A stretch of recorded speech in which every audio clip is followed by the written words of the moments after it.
Hi, sir. Are you able to see my screen? Yeah, I'm able to see your screen. Okay, great.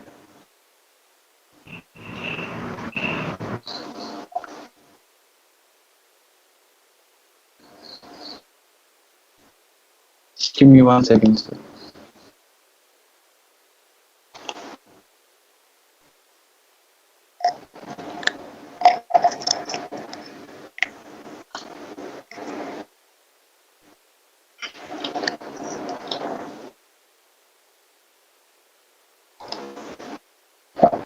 Okay, great. I think we're good to begin. Okay. Okay, great.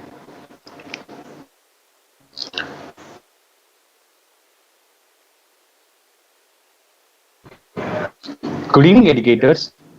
I warmly welcome you all to the day two of the conclave on management strategies for educators presented by Teacher.in. My name is Varun and I'm the co-founder of Teacher.in. Before we get into what today's topic is all about, I would like to give you a brief intro of what we do and then we go ahead. So Teacher is a professional network for educators. At Teacher, educators can connect with fellow educators, exchange ideas and resources, attend professional development sessions, and find jobs and other opportunities. So during this conclave, we have brought in India's top IIM faculties and subject matter experts to give management strategies for educators. And today we have got one such brilliant faculty with us, Mr. Dr. Srinath Jagannathan. To give you a brief intro of Dr. Srinath, Dr. Srinath currently works as a professor in the Organization, Behavior and Human Resource Department of IIM Indore. His focus of work spans the domain of critical management studies and has been primarily on social and economic concerns. He believes that management studies cannot be alienated from the realities that shape India. And to ensure overall development of the society, the organizations need to look at multifaceted development. Professor Jagannathan completed his FPM from IIM Ahmedabad in 2011. His work has been published across various top journals. We are extremely excited to have Dr. Srinath with us today, and I warmly welcome you all to today's session. Thank you so much, Dr. Srinath, for accepting our request to be a part of this conclave. There are several educators from 4 different countries currently live in this stream, waiting to listen to you. Thank you so much for joining us, and over to you. Thanks a lot, Varun. Thanks a lot, Teacher.in, for organizing this conversation.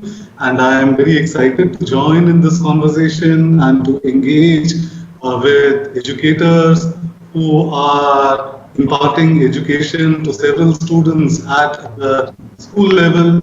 And I look forward to this engagement with all of you. So I thought that since I am engaging with educators who are imparting education at the school level, let me begin this conversation with a fairy tale or a parable. So this fairy tale is known as the Handkerchief. So in Africa, there lived a very young woman who was very fond of her father. She was very clever, she was very intelligent. Her father always took her advice before he did anything. And both the father and the daughter got along very well with each other. Then one day, the father came back home and told his daughter that the king asked for your hand in marriage, and I have agreed. The daughter was furious when she heard her father say this. She said, "How did you agree? Everything that you do after consulting me. But in this matter, how did you agree to the king to give my hand in marriage to the king?" And then the father said, "Daughter, what should I do now? The king is a very powerful person, and I did not know what else to do, and therefore I agreed." Then the daughter said that I am willing to marry the king, but I have a condition. The father asked, "What is that condition?" So then the daughter said that you must tell the king that apart from whatever else he does, he must learn one new trade and he must excel in this trade.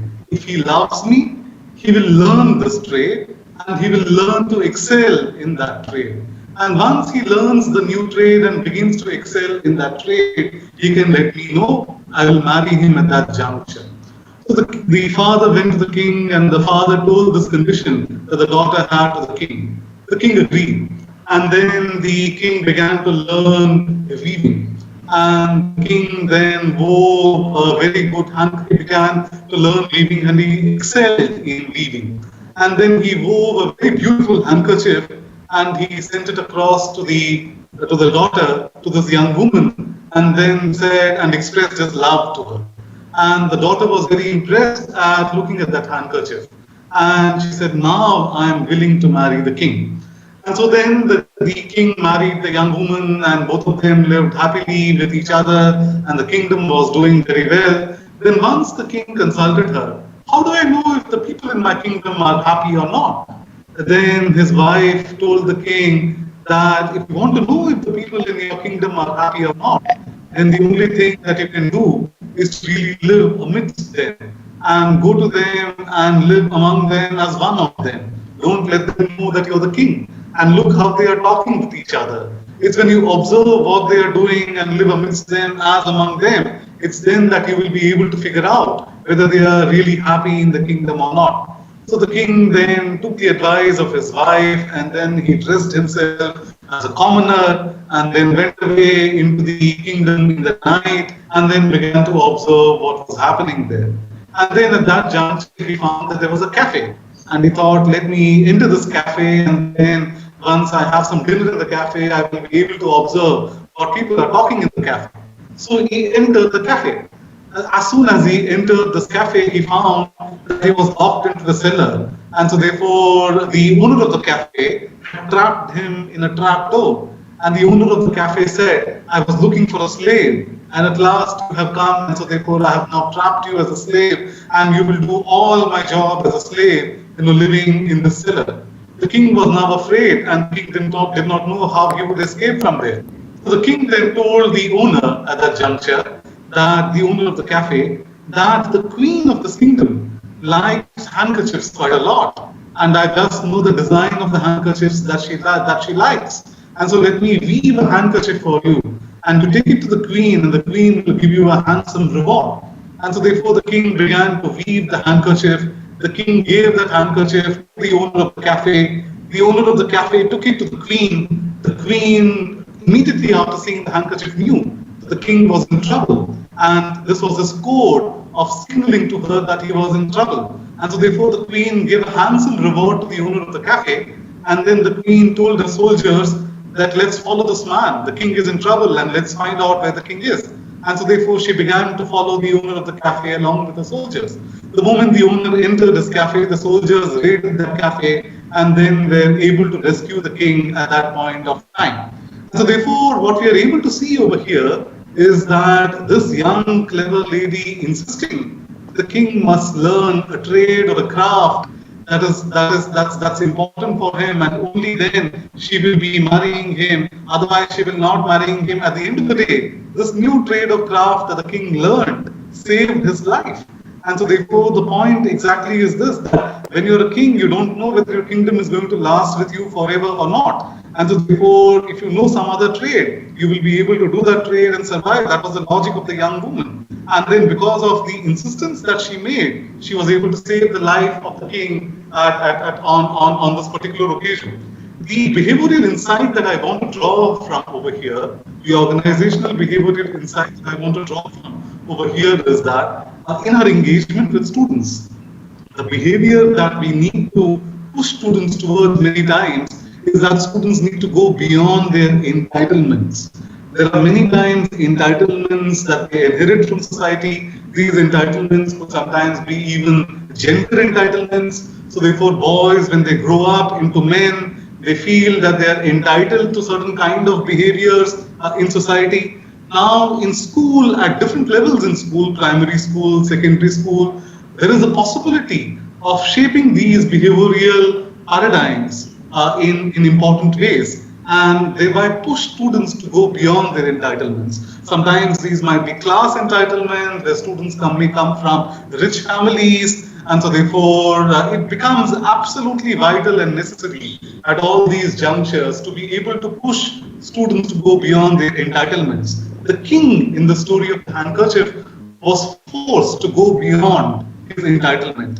He was forced to learn to weave a handkerchief, and this eventually saved his life. So therefore, when students are also forced to go beyond their entitlements. They are pushed to go beyond their entitlements. It is at this point of time that they develop behaviors that will really help them in life. Otherwise, many times what begins to happen is that when they grow up and they become managers, they become engineers, they become doctors, they become scientists, in these times, what really begins to happen is that they begin to go by only their entitlements to a very great extent. And once they fall into the trap of their entitlements, then really they're not able to excel in the lives that they are seeking, in the avenues of life that they are really seeking at that point of time. So therefore, it becomes extremely important that students are pushed to go beyond their entitlements. Also, the other behavioral insight connected with the story is the idea that the practice of being immersed in a plurality of crafts becomes important. If people know only one craft and they're able to excel in only one craft, it doesn't help them in the long term in life. Therefore, it becomes absolutely vital that the practice of being immersed in a plurality of crafts becomes a very important aspect of life in various ways. That's the first behavioral insight that I wanted to drive. The insight being this, that people go beyond their entitlements, that becomes important. And the second insight that I wanted to drive is this, that the practice of being immersed in a plurality of crafts is again very vital. And having taken this, let me now take you to a newspaper report. And from this newspaper report, let me try and draw another insight. And so therefore, yeah. So this is a newspaper report that I am trying to share with you. J&K police vehicle crushes 16-year-old to death. Clashes break out in Srinagar's Naukam. Boy's father says the light of his eyes has been snatched away, as local residents allege the police used excessive force and even beat up the boy's mother. So massive clashes erupted in Srinagar's Naukam area Tuesday after a 16-year-old boy was crushed to death by a vehicle used by the Jammu and Kashmir Police's armed battalion while on his way to tuition classes. The boy was identified as Tehseen Nazir, a student of Candid Public School where his father Nazir Ahmed works as a peon. Ahmed described Tehseen as the light of his eyes that have been brutally snatched away from him. The incident took place at around 9:30 a.m. Tuesday. People angered by the accident as well as the police not returning the body of the deceased youth set up barricades to block the road and engage the police in violent clashes that continued throughout the day. The clashes resulted in injuries to at least 4 people, including a woman, who were admitted to a nearby hospital for treatment. Hospital authorities told the print that the injured also included a 62-year-old shopkeeper named Mohammad Yusuf, who was left wounded after a tear gas shell pierced through his thigh. The J&K police issued a statement calling the death of Tehseen an accident. The road traffic accident happened when 2 vehicles, one of which belonged to armed police, collided and consequently 2 persons sustained injuries. The injured persons were shifted to hospital for treatment of injuries.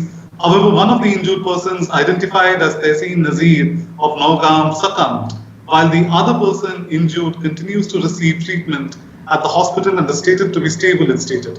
Officials added that an FIR had been filed and an investigation has begun. Meanwhile, residents alleged that the police soon after the incident took the boy's body with them and chased away crowds violently. Tehseen's mother too was allegedly beaten up, the family claimed. Residents accusing the police force of engaging in excessive and brute force. Family inconsolable. For Tehseen's family, however, an inquiry into the matter seems to be of little value. When the prince visited Tuesday noon, the inconsolable family was still awaiting the body of Tehseen. I was going to work when I heard that a death had taken place nearby. At the time, I didn't know my son had been killed. I saw crowds gathering at the spot, but I passed them and walked towards my school. Someone called me on my mobile phone sometime later. He told me that a boy had been killed in an accident and that his bag was lying on the roadside, Ahmed said. They found a notebook inside the bag, and this is where they found out who had been killed. The notebook had a name written, Tehseen Nazir. Ahmed said, breaking down. His daughter and wife were not able to speak when the prince visited the family. He was the light of my eyes. They have snatched him away from me. His tiny body, bruised and crushed, lying on the roadside.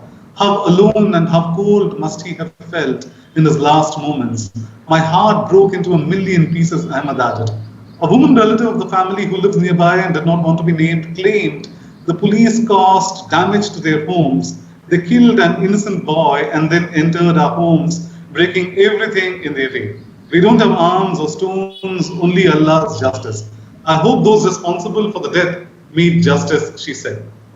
So the idea of this, of the report that I just shared with you currently is that I want to open up a conversation about the notebook. Therefore, let me share a poem that I wrote in response to this newspaper report that we saw.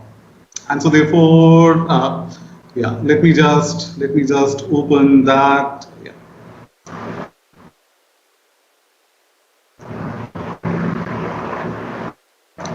Okay. So therefore, this is the poem that I wrote in response to the newspaper report that I just read out, where a young 16-year-old boy was killed in a road accident. Tehseen, you're the light of my eyes too. How shall I mourn you? What will bring you back? A notebook named you. The school notebook stood witness for you. I implore the school notebook to talk. Oh, notebook, talk. For the powerful men of the nation are quiet. The notebook does not belong to men, it belongs to boys. Tehseen, what did you scribble in your notebook? What ill omen did you write that invited the police to accidentally take interest in you? And when the police accidentally take interest in a schoolboy, the schoolboy is dead. Tehseen, did you ever write a love letter in the notebook? Did you give the letter to your lover? Or were you afraid? Did you tear away the page so that the page would not be policed, censored? Of what use, police? Of what use, Tehseen? The police still turned up and stole your life. When the police accidentally take interest in a schoolboy, the schoolboy dies, but the notebook lives. The notebook bears a name. The police could not kill the notebook. The police dared not kill a schoolboy's notebook. The schoolboy's notebook is his dream. What I want to point out over here is that the notebook of a student is extremely important. And what a student eventually, in this case, a tragedy, what they're seen as a student leaves behind is his notebook alone. And as teachers, we are also interlocutors of what the student writes inside the notebook. And therefore, it becomes extremely important as teachers to cherish the notebook of the student at any level. I may be teaching, for example, at the IIM level, at the university level, but still it becomes important for me to cherish what my student is writing. It is in this cherishing of what the student is writing in his or her notebook, in his or her assignments, that essentially the behavioral contract between the teacher and the student is established to a very great extent. Also, essentially, when as teachers, we become the first audience of what our students write, the first readers for what our students write, then we are able to nurture their sense of self. Through what our students write, we are able to engage with their sense of self, with the idea that what they are writing is important, give them confidence that what they are writing is important, make them write important things, make them write original things, make them write creative things, make them write their impressions of what is going on inside the world. And this idea that what the student writes, and when the teacher reads what the student writes with care, with attention, and then gets back to the student about what the student has written, then the behavioral contract between the teacher and the student is really cemented to a very great extent. Therefore, I am urging as my second behavioral insight that it is necessary to cherish the notebook of the school student. And this essentially, once the teacher begins to cherish and celebrate the notebook of the school student, pays attention, takes care, teaching as an act of care is evidenced in the teacher paying attention and the teacher cherishing and celebrating the notebook of the school student. And then engagement with loss in empathetic ways begins to occur. Life is full of loss. And over here, the student lost his life.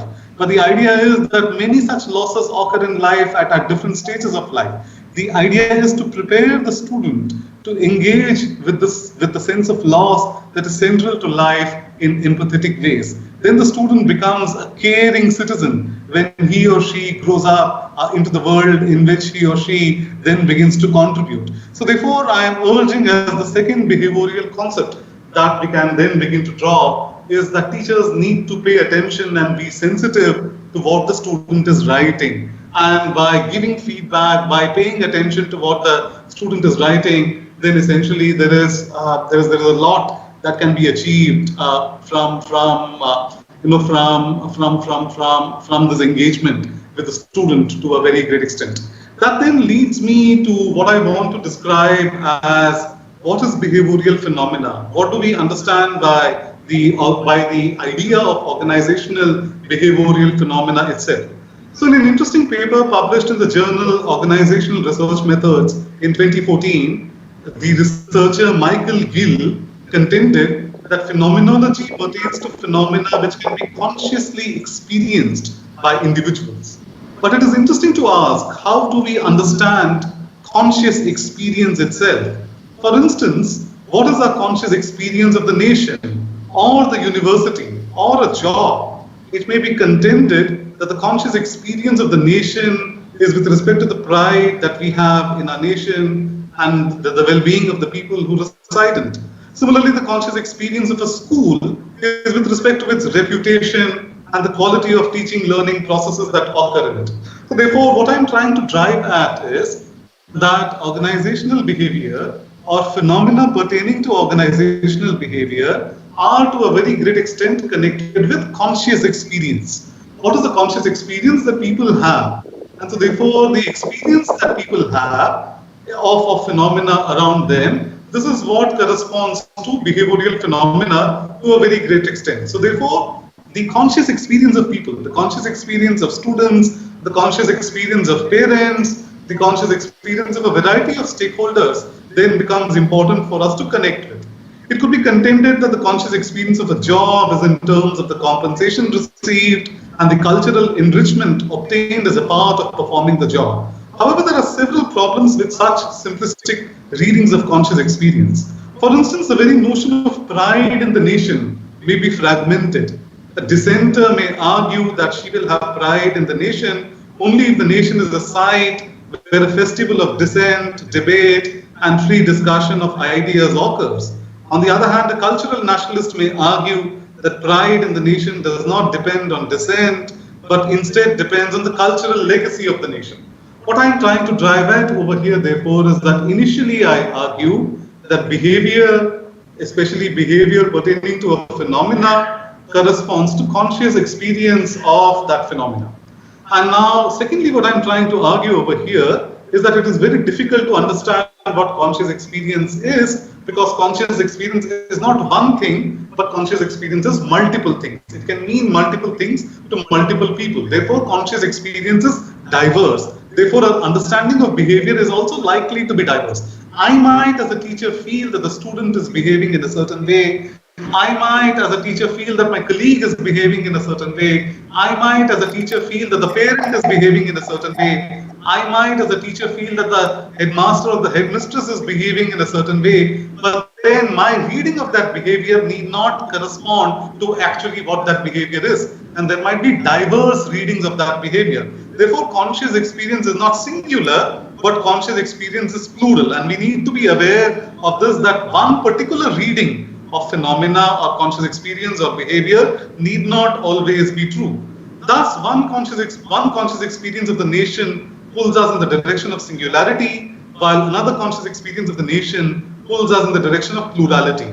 Here I would like to advance a provocative claim. I would like to argue that a phenomenon can never be comprehended in terms of conscious experience.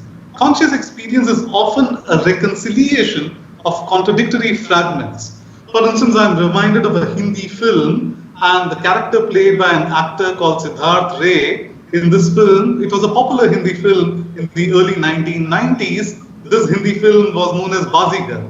And this character Siddharth Ray in this Bollywood film, plays the role of Inspector Karan Saxena in the film. But before I go on to make a point about the film, I would like to share how I first watched this Bollywood film, Bazigar. Those were the heady days of cable television in India. Going to a cinema theater at that time, I was a school kid, was out of the question.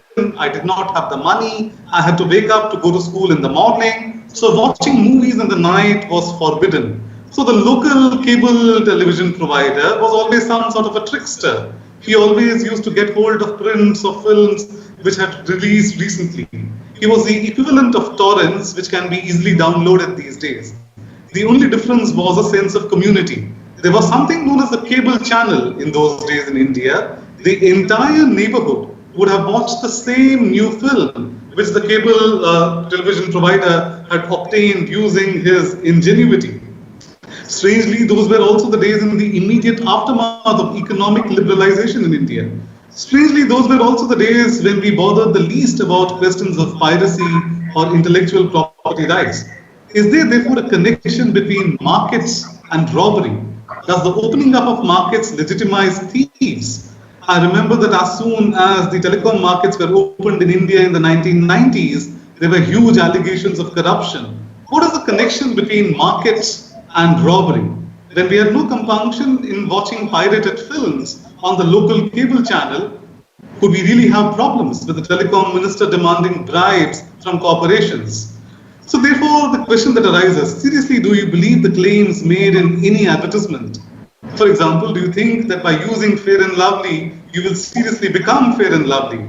Do you believe, for example, that when a news anchor shouts every day in India in the night, the nation wants to know? The nation will actually come to know anything. Seriously, did you believe when somebody told you in 2014 in India that good days are going to come or achhe din aane wale hain, that achhe din would come in a few days' time? When people tell you that by undergoing a conclave or by a webinar, you'll become experts in understanding organizational behavior, for example, do you believe them?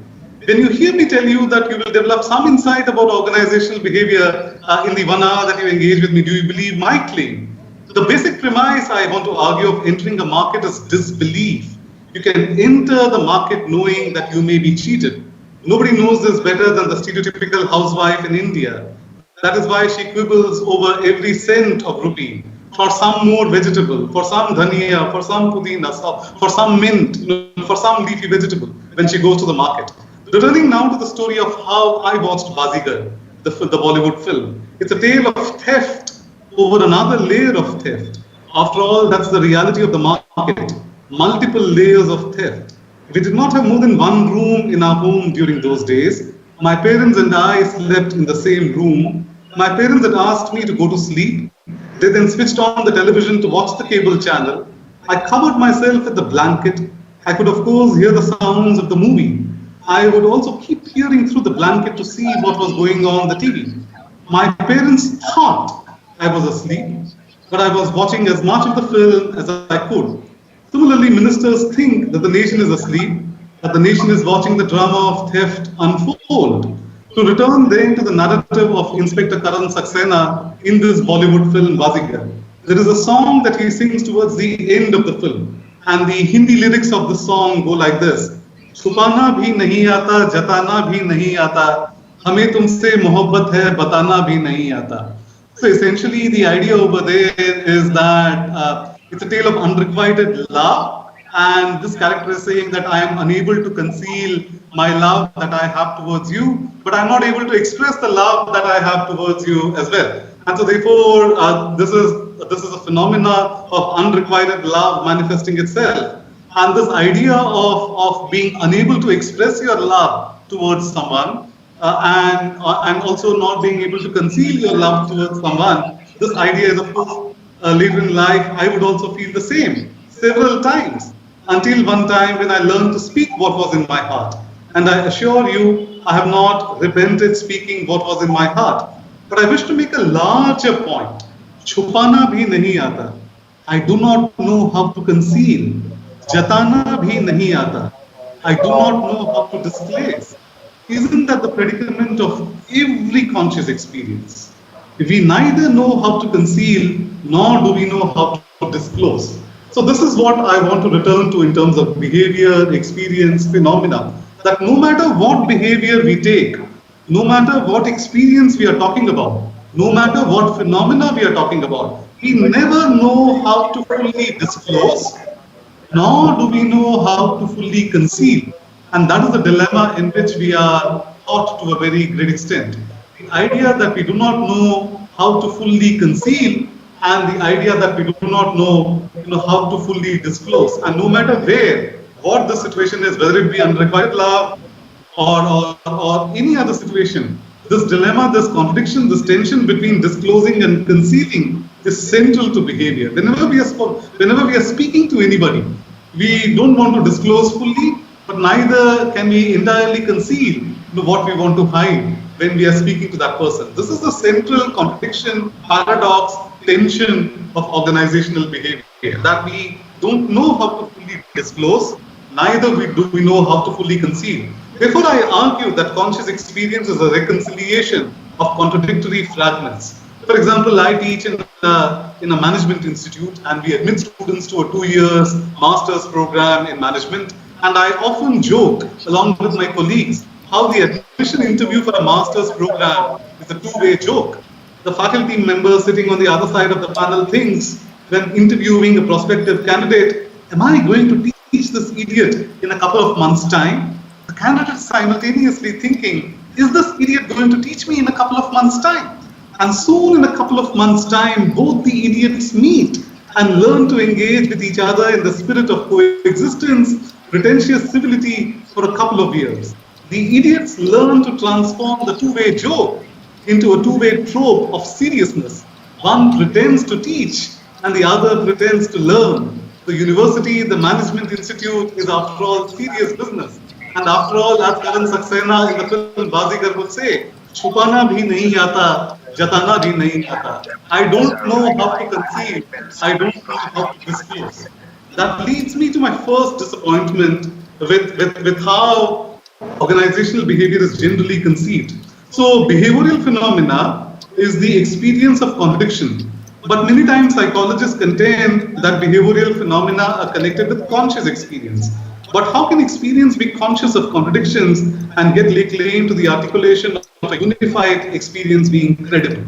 Therefore, what I want to return to a very great extent over here is this notion, is this imagination, and this is the third behavioral insight that I am trying to draw over here, that behavioral phenomena, behaviors, are not as much about conscious experience as much as they are about contradictions. Therefore, when we speak about behaviors, we must really look into the contradictions of those behaviors. And so therefore, and not understand them in singularity. We must keep on questioning what are the multiple sides of behavior, what are the multiple sides of experience. And over here, a self-deprecatory sense of humor helps. The teacher is trying to do something inside the classroom, but the student may have a different interpretation of what the teacher is doing. And therefore, to be aware of these multiplicities is often important in terms of our behavior with people. And behavior many times is not rational.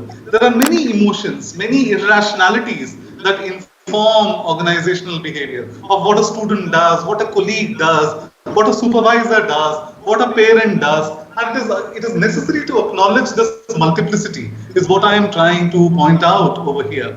To a very great extent, when we begin to appreciate this multiplicity, that there can be multiple perspectives, contradictions pertaining to a behavior or conscious experience or phenomena, then we are able to engage with that phenomena, behavior, conscious experience in much more empowering ways. So that's the third behavioral insight that I wanted to drive through over here. Let me then move on to the fourth point that I want to drive through. And this point that I want to drive through is the idea of modesty that I want to emphasize to a very great extent. And so therefore, Amy Kin wrote in 2017 in the New York Times about how China had censored news about the Nobel laureate Li Xiaobo's death. Kin wrote on WeChat, which is a very popular mobile phone application and internet application in China, which has more than 768 million daily active users, the number of keyword combinations that were blocked greatly increased.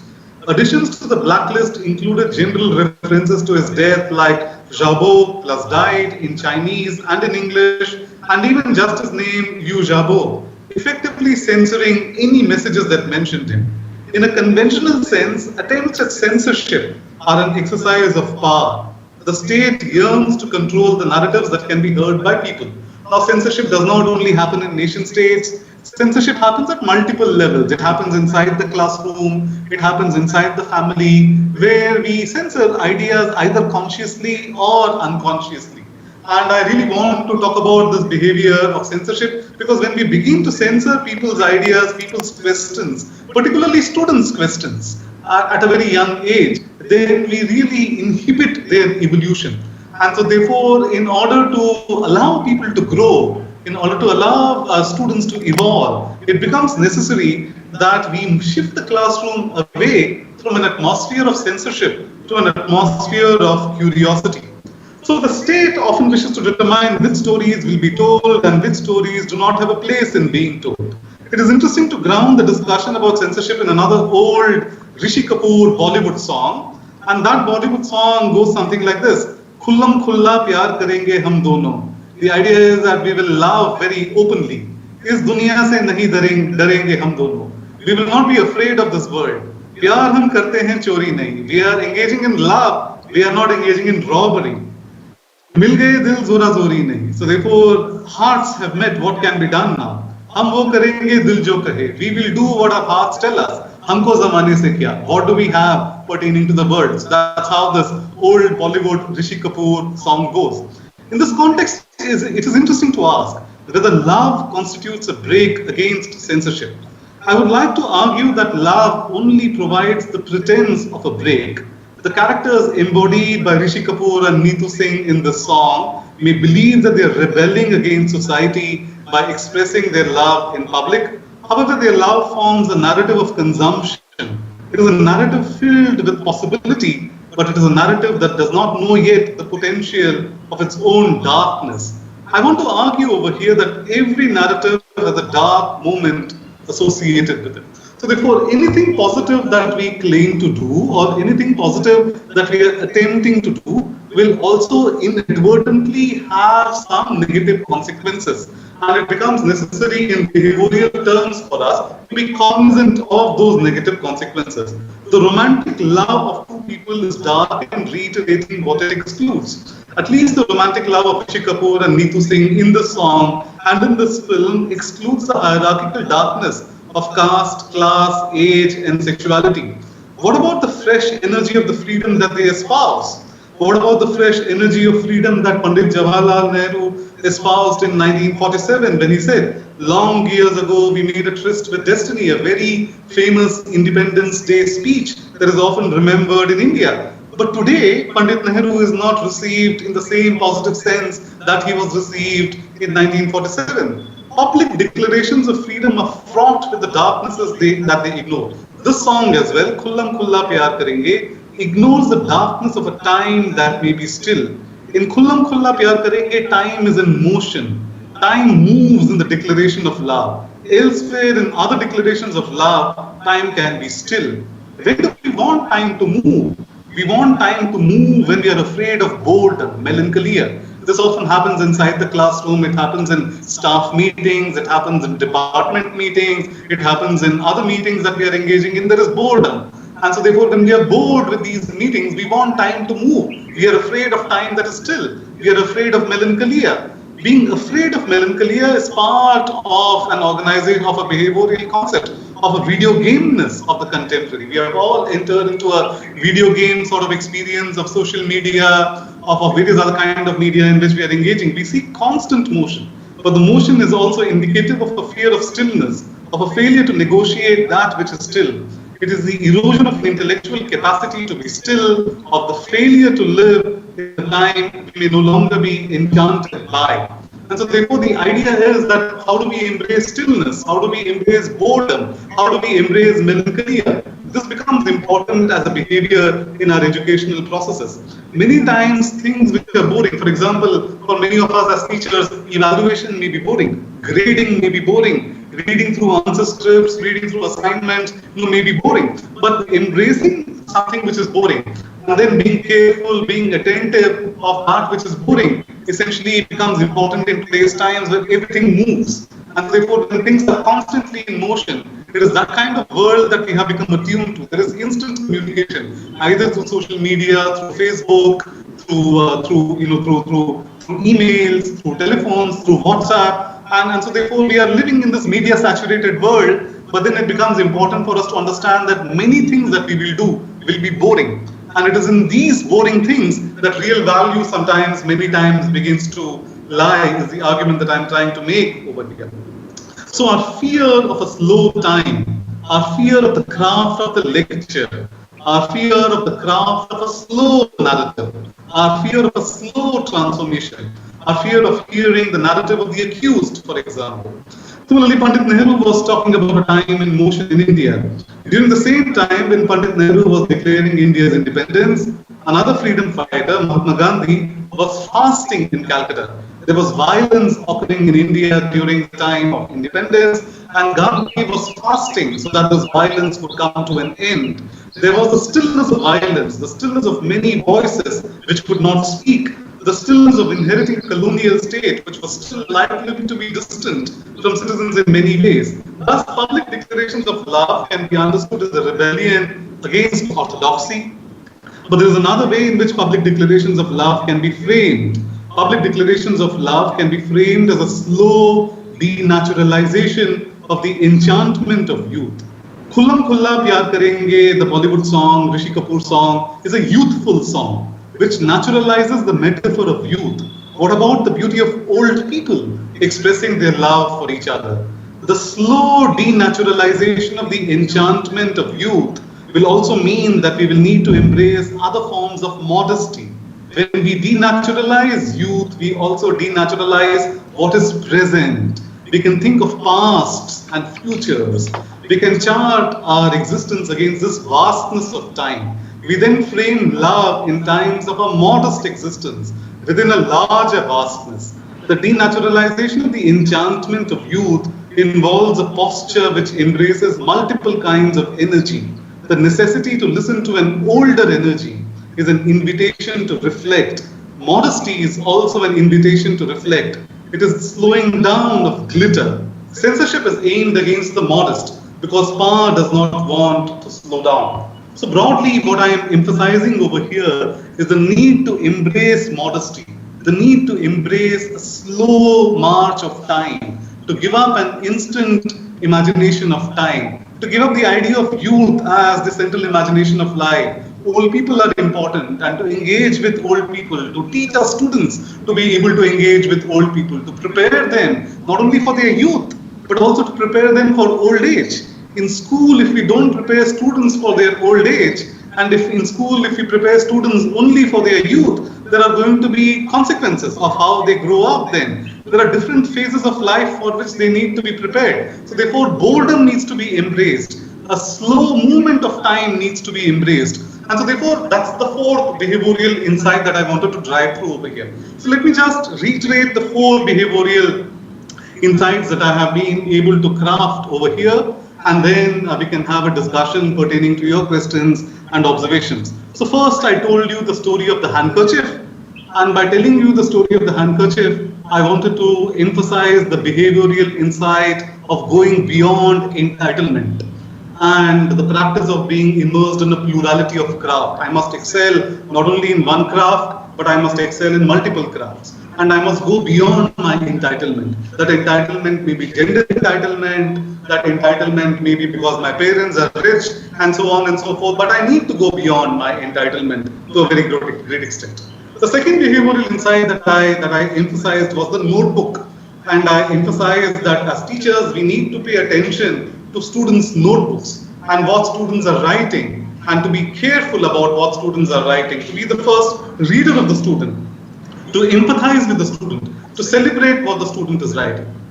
The third behavioral insight that I emphasized was that conscious experience or behavior is filled with contradictions. And so therefore we need to be aware of contradictions and multiple perspectives. We need to be aware of that dictum that I said, that I don't know how to disclose, I don't know how to conceal. That's the central condition of all behavior. And the fourth behavioral insight that I wanted to emphasize over here is that we need to embrace boredom. We need to embrace melancholia. We need to embrace a slow march of time. And we need to tell students and we need to recognize as ourselves as well that youth is not the central condition of life.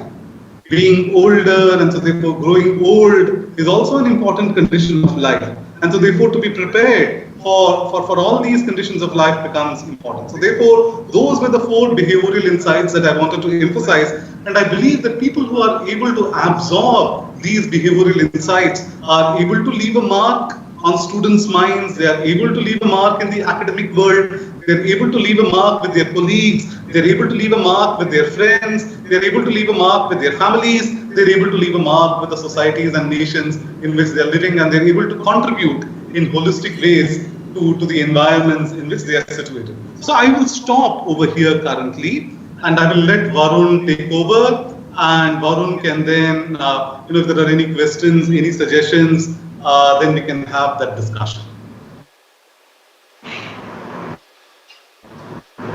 So Varun?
Hello.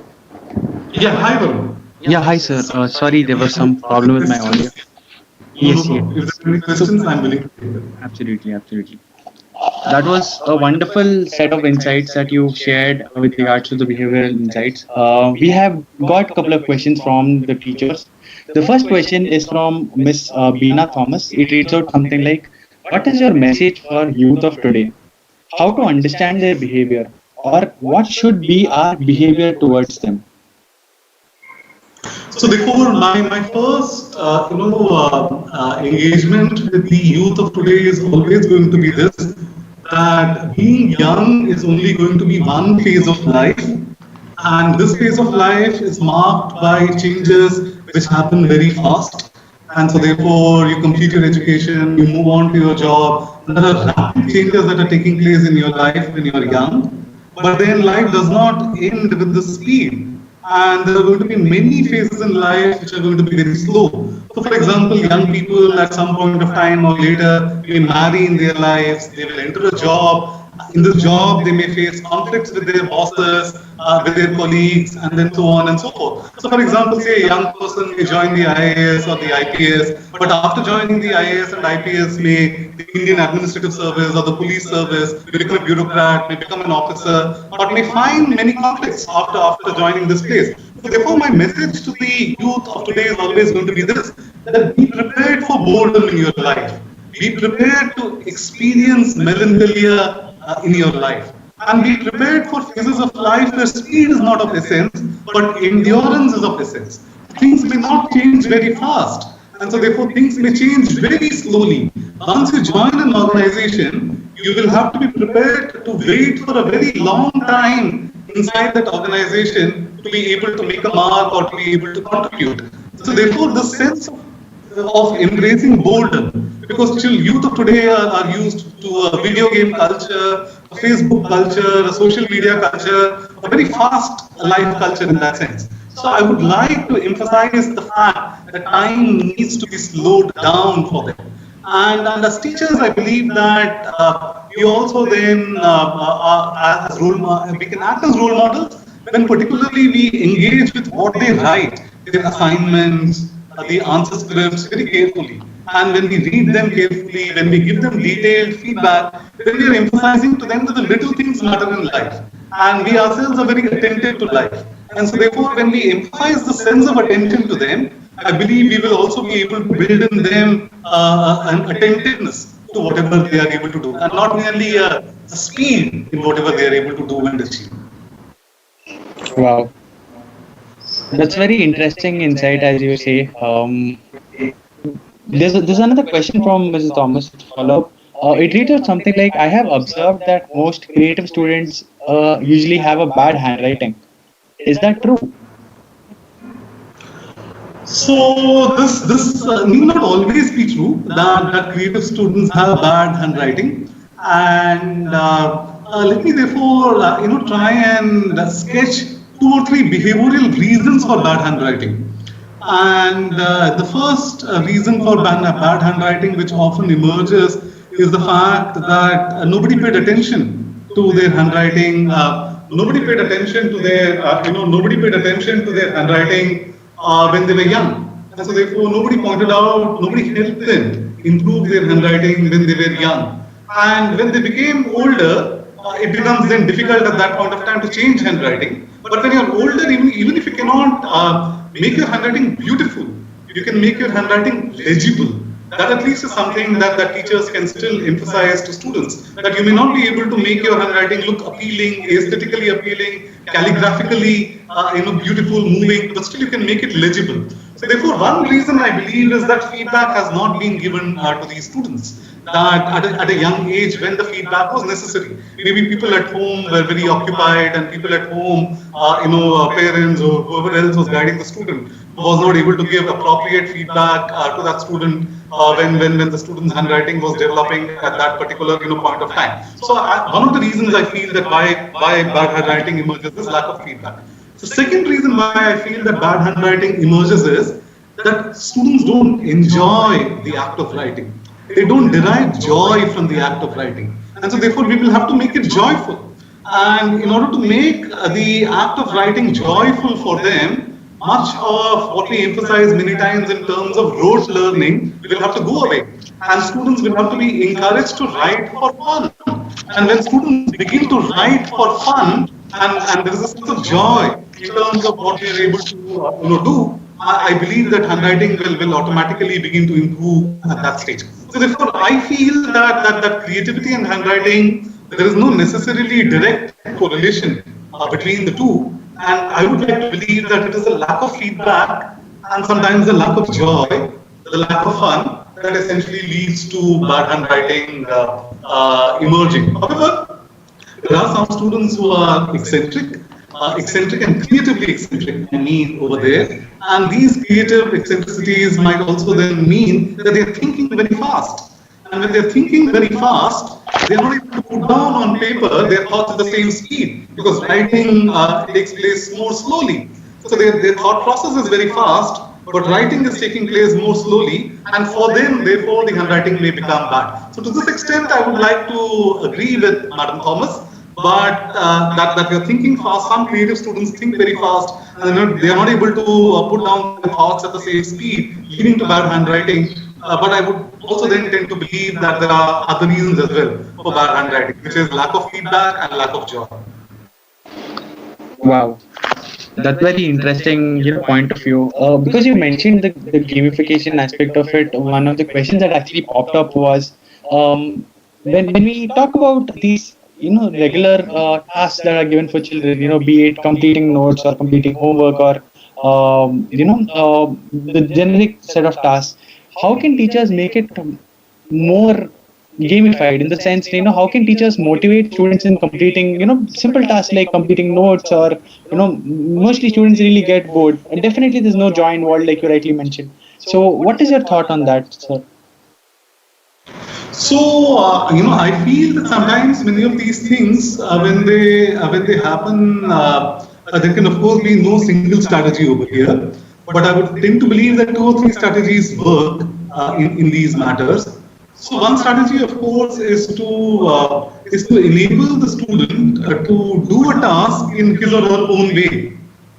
So, for example, say a student wants to say there is a maths homework, and so therefore, when the maths homework has been given, can the student be really encouraged to tell a story, using that maths, using the math that's being done at that point of time. So therefore, a simple addition problem can it be can it be converted into a storytelling process? So therefore, for example, say multiplication. Can the student be encouraged to perform a small 5-minute drama or a small 3-minute skit, where there are 2 or 3 students involved, and so therefore they are performing that skit, they are performing that drama, and then multiplication is being narrated, through that drama or through that skit. And so therefore, then when they go back and when they begin to ponder over, say, maths problems, it then begins to get connected to their life. What I want to emphasize over here is that students have their own lives.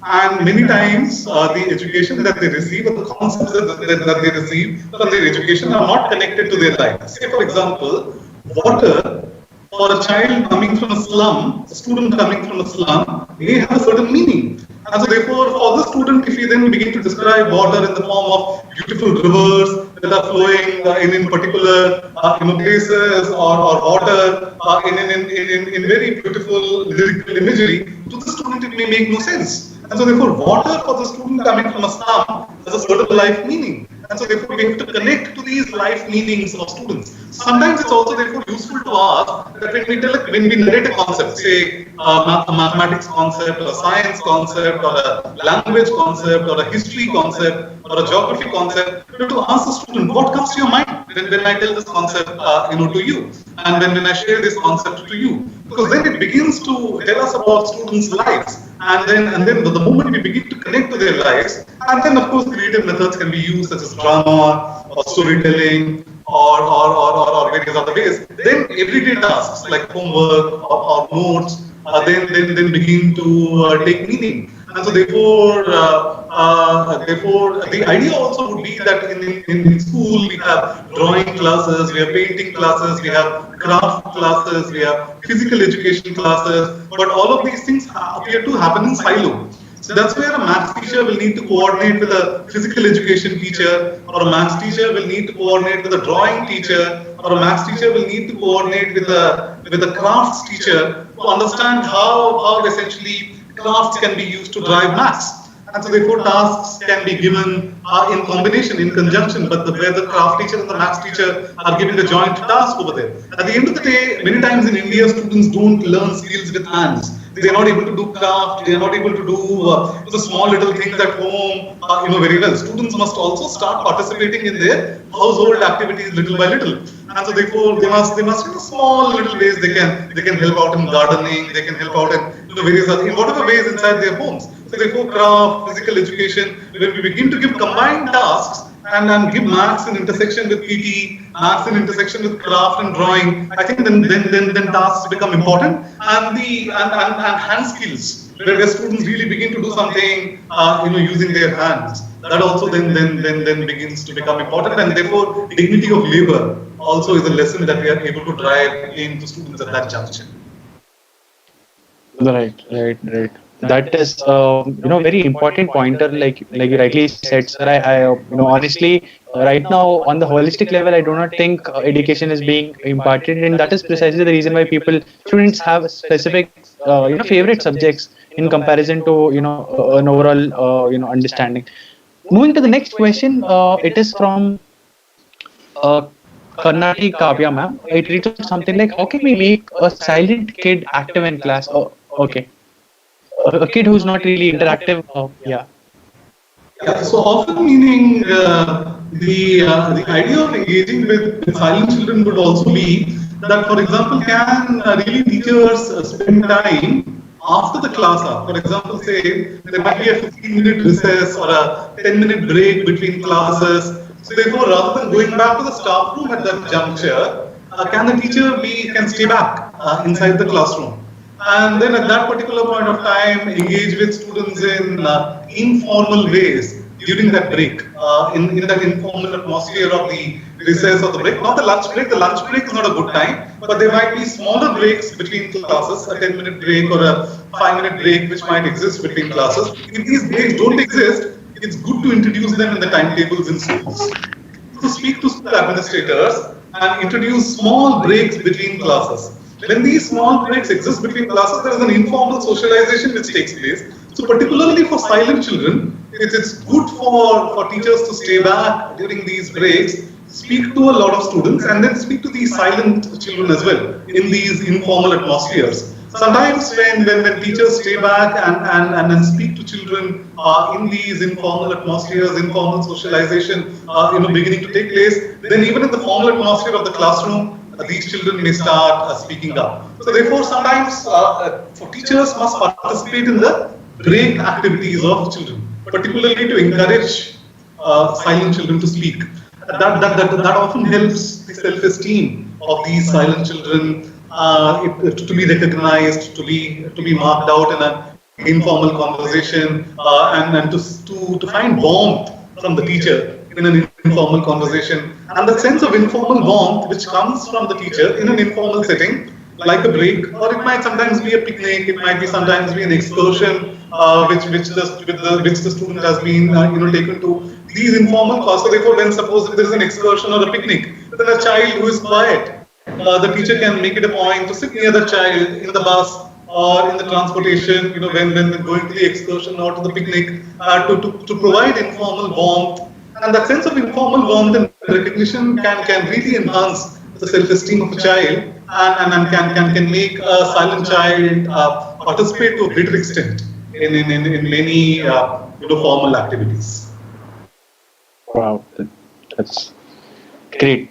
Moving to the next question, that is from Ms. Anni Kumar, ma'am. It reads out something like, "We see students are not responding during the online, classrooms, and it feels like they are not attending the class, and they just joined, in the sense for just attending it and for having attendance.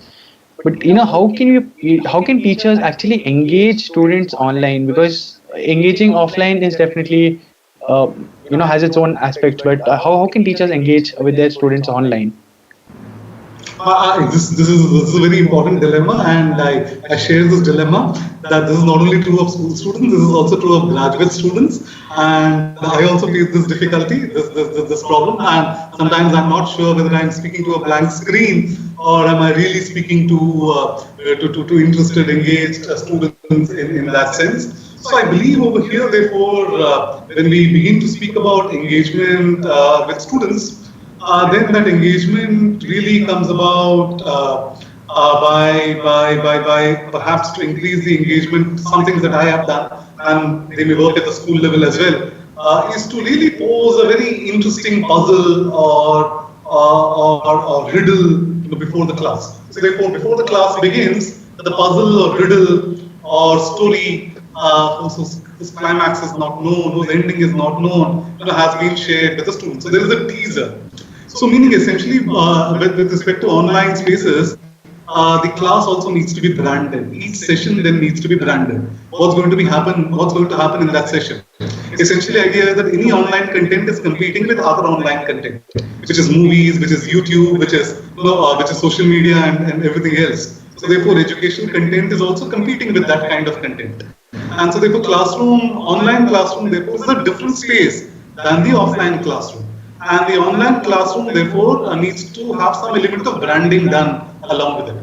So therefore, each session will need to be branded, in the sense that each session, there needs to be a teaser for each session. So therefore, what is going to happen in this session? So then when the teaser goes out, and there is a curiosity, there is a puzzle, there is a riddle, and that puzzle or riddle is going to be solved in that particular session, then once the curiosity is awakened, then the student will be far more engaged and will want to know in the session, in the online session, as to how the puzzle unravels itself. So therefore, the question really is going to be, how can we convert our online sessions, number one, into puzzles, into riddles, and we can share these puzzles as questions or storylines or plots in advance to students, or as a slide which shows what's going to happen in that particular session as a teaser, so that the curiosity of the student is awakened and the student wants to know what's going to happen in that particular session. A second strategy that can be adopted in order to engage students during the classroom during the online classroom is always going to be that sometimes once in a while a part of the classroom session can be suppose if it's a 45-minute classroom session, then 5 minutes or 10 minutes of the classroom session can be an engagement with a smaller group of students. And again, this will need to be negotiated with administrators. So 35 minutes will be an online lecture, but the next 10 minutes will be an engagement with only 5 students inside the classroom. And so therefore, suppose if there are 5 classes in a week and 25 students inside the classroom, then in groups of 5 we have interacted with all the students during the week. So therefore, small group breakout sessions will need to be supplemented with larger group engagement. And in these smaller groups, once again, the offline space can be simulated to a greater extent over here. And a third thing that can be done to stimulate online engagement to a greater extent is going to be to even use the online space to ask students to make small presentations, and so small 2-minute or 3-minute presentations. And so therefore, to give a topic in advance and ask the student to make the 2-minute or 3-minute presentation, so that the student then begins to own the topic that he or she is studying. And so therefore, when students know that they have to make these presentations by turns, they need not use PPT slides and all. They can simply come and talk over here about their experiences, and small assignments can be given to them. So when these 2-minute, 3-minute opportunities are given to them, and then again, once again, we may find that there is some connection. And of course, the fourth thing, which is the most important thing, is again to connect it to what's happening in the real life, in the real world. And so therefore, when concepts can be connected to what's happening in the real life, contemporary, current, in newspapers or television, or some event which is really happening at that particular point of time, that can again really increase the engagement of students to a very great extent. So these are 3 or 4 things that I do, and I hope that at the school level also for online classes they may expand some degree of engagement.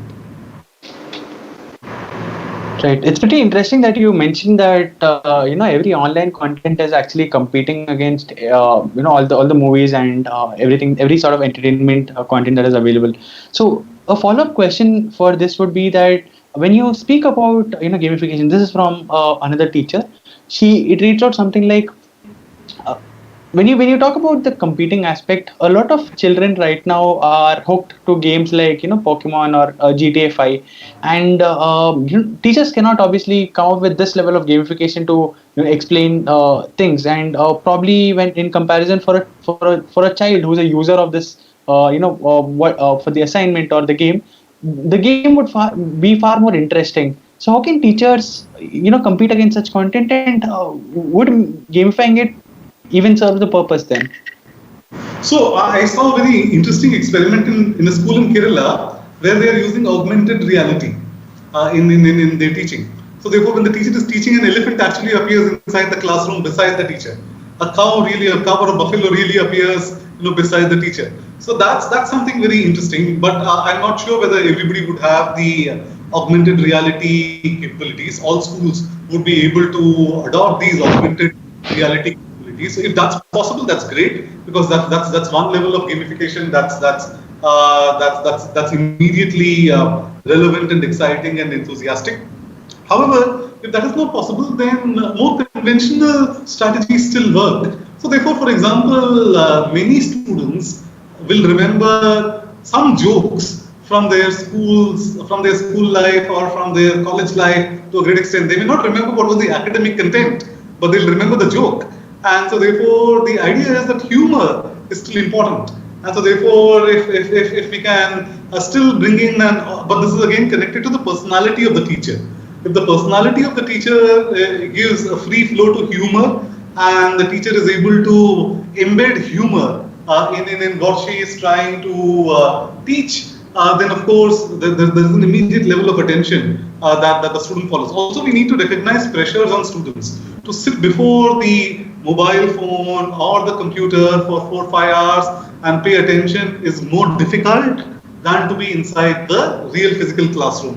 And their eyes begin to hurt, their attention levels begin to drop after some point of time. That's also everything that's happening. So to combine humor with what they are able to do becomes important. But suppose if the personality of the teacher does not easily give in to humorous personality, and so therefore the teacher is not able to embed humor in what she or he is doing, then what the teacher can still do is to plan her classes in such a way that the questions appear very interesting.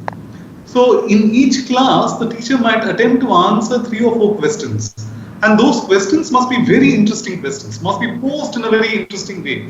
So therefore, a session plan in this case is very useful.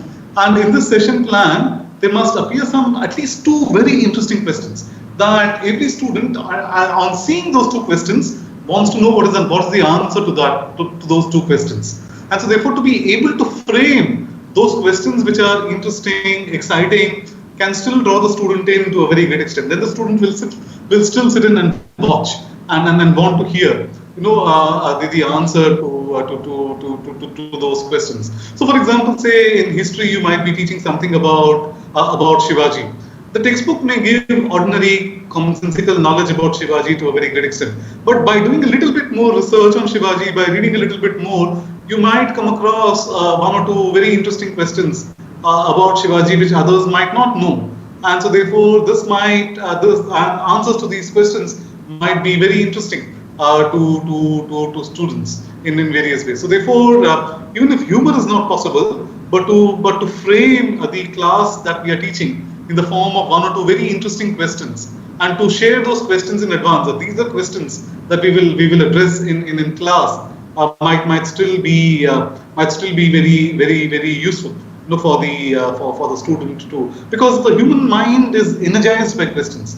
When the human mind sees a very interesting question in front of him or her, the human mind wants to know what is the answer to that question. And particularly for younger children, this curiosity is even higher. And so therefore, to frame these questions may also be important. Wow, that's great. That's great. It's definitely a great technique to involve children, and while designing these assignments. I have a last question, sir. This is from the speakers, from the teachers again. Uh, how can teachers build leadership skills in children at school level?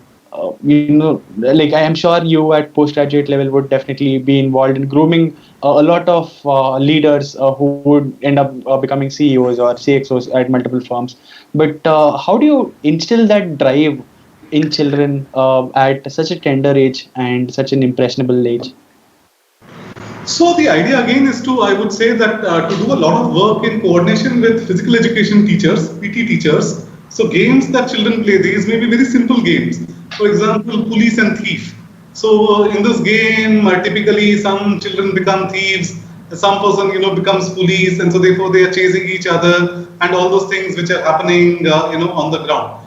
But these games can contain some important leadership lessons, some important leadership questions. So therefore, for example, say when a student becomes the captain of a team, and some in a physical, and there's a small game that is being played, and that's a leadership role that the student is taking at that point of time. But how will the student really evolve to become a leader? As a captain of the team, the student will make some mistake, and then when we encourage the student to own up that mistake and learn from that mistake, and then admit to his or her colleagues who are there in the team that I made this mistake, therefore our team lost.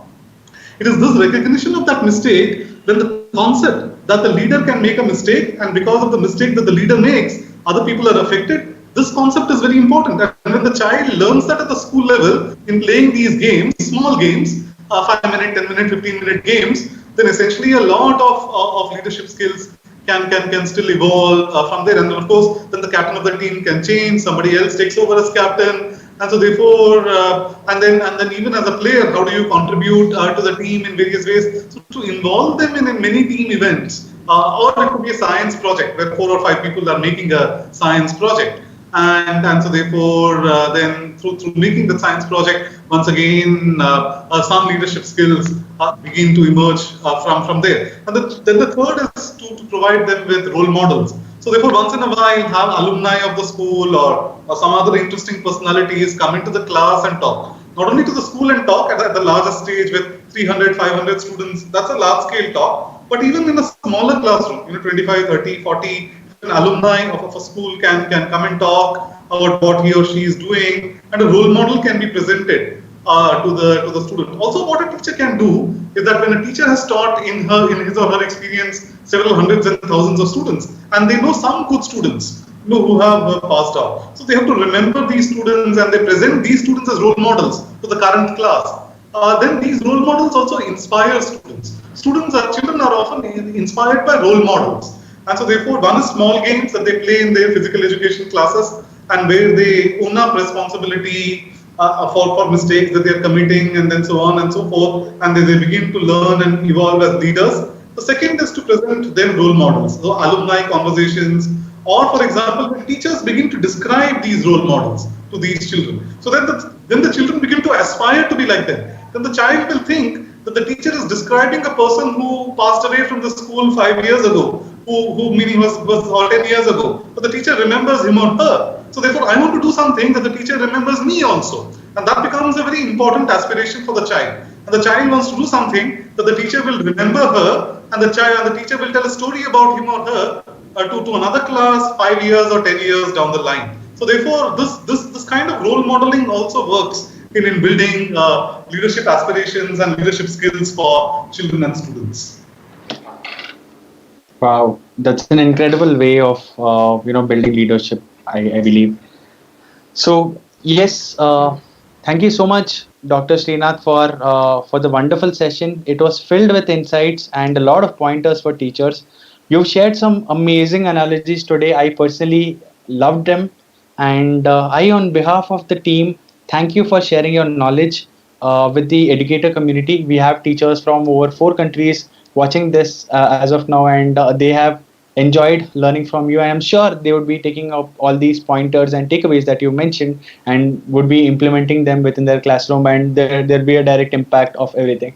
So, yes, sir. Thank you so much for spending your valuable time and efforts. If there's anything that you'd like to add, please.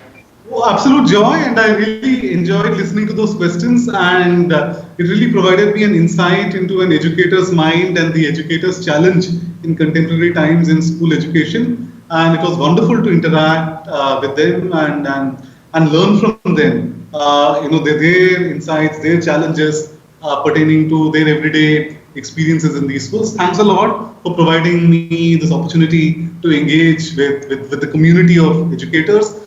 I belong to that community, and therefore certainly to engage with what's happening at the school level was very interesting for me. Thanks a lot for this opportunity. Thank you so much, sir. It was wonderful listening to you. Thanks a lot. Dear teachers, thank you so much for attending today's session. I hope I've enjoyed it on a personal level, and I hope with all the comments that are coming up, with all the feedback, I'm sure that you have enjoyed it as well. It was a very interesting session. We'll be back with another session on 12th July with Dr. Ramya Ranganathan, a professor from IIM Bangalore, and the topic would be about how can educators take the advantage of happiness. So thank you so much for attending today's session. And in this entire conclave, I believe we are off to a very positive start with the previous session. And with today's session, there are a lot of insights and pointers that all of us can take and implement it within our classrooms. So thank you so much for attending today's session. Thanks a lot, Dr. Srinath, for on behalf of Team Teacher. And I hope we continue this collaboration and take this journey forward. Until then, keep inspiring. Thank you so much. Thank you. Bye. Bye, sir.